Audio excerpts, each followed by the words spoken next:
about the Christmas story and how all of that came together, and it made me think about many years ago a priest by the name of Martin Luther, and the church, the only Christian church that we had at that time, was doing some things that were not biblical. And this priest named Martin Luther, he said, I just can't go along with the way that he said, I read the Bible and it doesn't go along with what we're doing. And so he started making a list of all the things that he thought the church was doing that was against the Bible. And it turned his world upside down. Matter of fact, it turned the church upside down. And because of that, that's where the protesters within the church kind of lifted their voices, and so we ended up having a Protestant church that came out of that, and so we ended up with what we know now as a Protestant church. But it turned this priest world upside down. I think about Mother Teresa. She was a nun, and she looked around and she felt like, the world and the church, they're just not taking care of the poor people like they ought to, and the people that are sick and have all these problems. It's like they're being ignored. And she left the comfort of her responsibilities, and she became an advocate for the sick and for the poor, and she lived her entire life helping other people. But when she did that, it turned her world upside down. Well, my name is Richard Coleman, and I'm the pastor at Shepherd Church of the Nazarene in Lexington, South Carolina, and it's great just to spend just a few moments with you today. Start thinking about the Christmas story, and I probably just need to go ahead and say Merry Christmas just to start off with here, so I won't miss doing that. The angel came to this young teenage girl.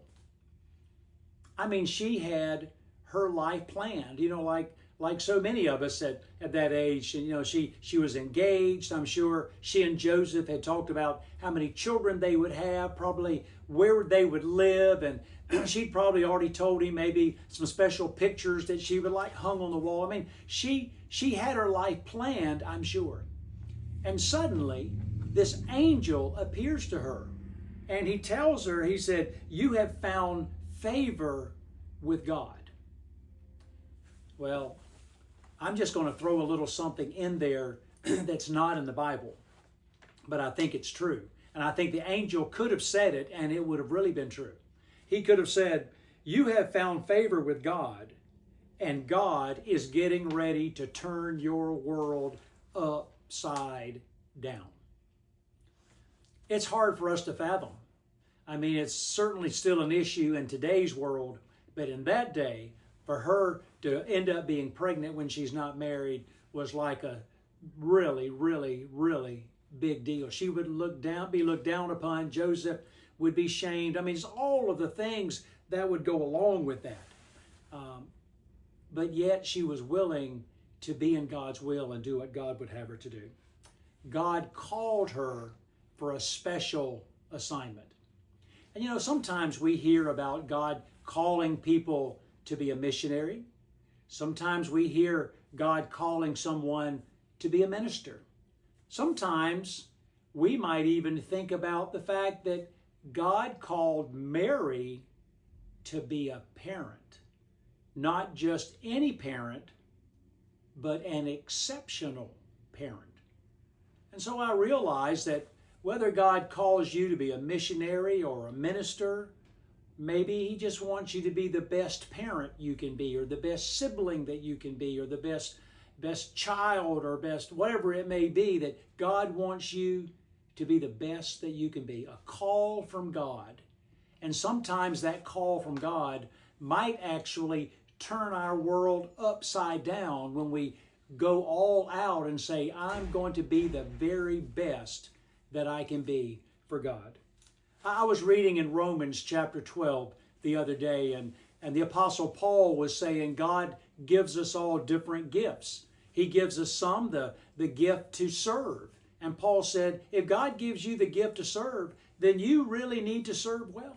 He said sometimes God gives us the gift of, I'm trying to think of the other things that's in there, to teach. He said, if you're given the gift to teach, then you need to teach really well. He said, whatever the gift is that God gives you, do it to the very best of your ability.